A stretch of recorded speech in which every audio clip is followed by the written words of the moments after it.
Brian, it's great to have you back on the show. Welcome. Happy to be here. So you're an economist. You follow the yield curve. Fed Chair Powell played it down yesterday. Are you worried about recession signals?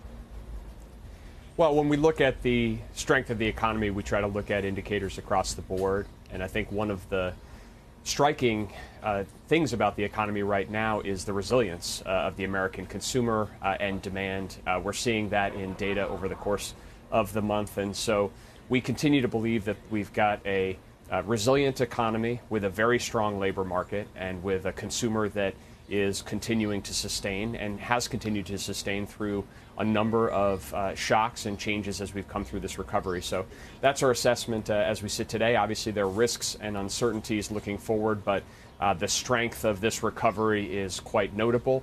And so we believe and expect that that will continue. Strong enough to handle 7, maybe 8 interest rate hikes this year? That's what the market's starting to price in.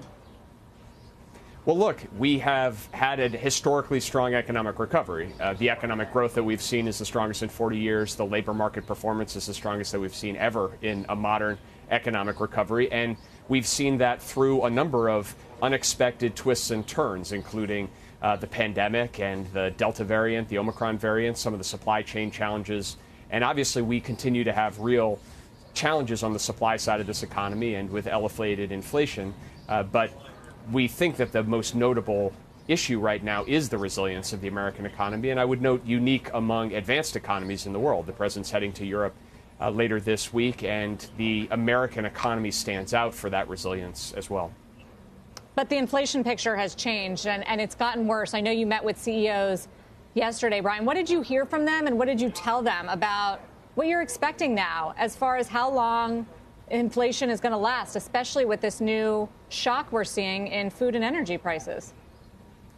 Well, we had an important meeting with CEOs from sectors across the economy yesterday. The principal focus was on the war in Ukraine, both in terms of giving them an operational update on facts on the ground and our sanctions and export control efforts, to thank them for the work that they're doing in partnership with the government to effectuate those sanctions, and for a number of companies to take individual steps as well, and then to talk through the outlook and the resulting impact on the global economy and the American economy. The good news is that the sanctions package and the impact is being principally felt by the Russian economy, and we are taking steps to mitigate wherever we can the impact on the European economy and the American economy. But there will be impacts. Certainly that's true in energy markets and gas prices as well. So we talked about the ways in which we can continue to work together to maintain this crushing blow on the Russian economy while mitigating the impact here at home. There was also discussion of cyber threats, and President Biden warned the CEOs that there's evolving evidence that Russia is considering launching cyber attacks, that they have a patriotic duty to step up spending on their defense. What more can you tell us about which industries or sectors might be most vulnerable? Well, I can tell you this. The president made a very clear call on the corporate community to do everything they can to harden their cyber defenses for critical infrastructure, which in the United States is operated principally by private actors. This is not an issue that we come to recently. We've been working for months with the private sector around how to encourage them to take steps to harden their own defenses.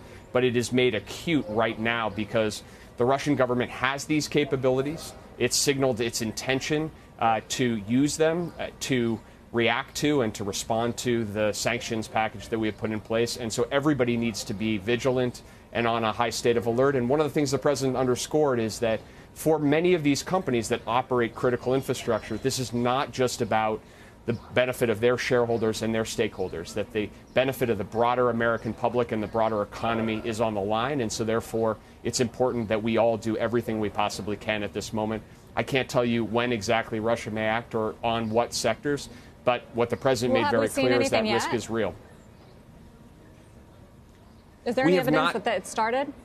We have not seen any evidence of wide-scale or very targeted efforts at U.S. firms. We have seen some activity in Ukraine that has spilled over and has had some impact on European and in some cases American companies. But the fact that we have not seen it yet should be a reason for vigilance and for action, not complacency, that this threat is real. And that was what the president tried to underscore. A lot of partnership between the federal government and the private sector is going on. That's a good thing, but everybody needs to step this up and be on a high state of vigilance.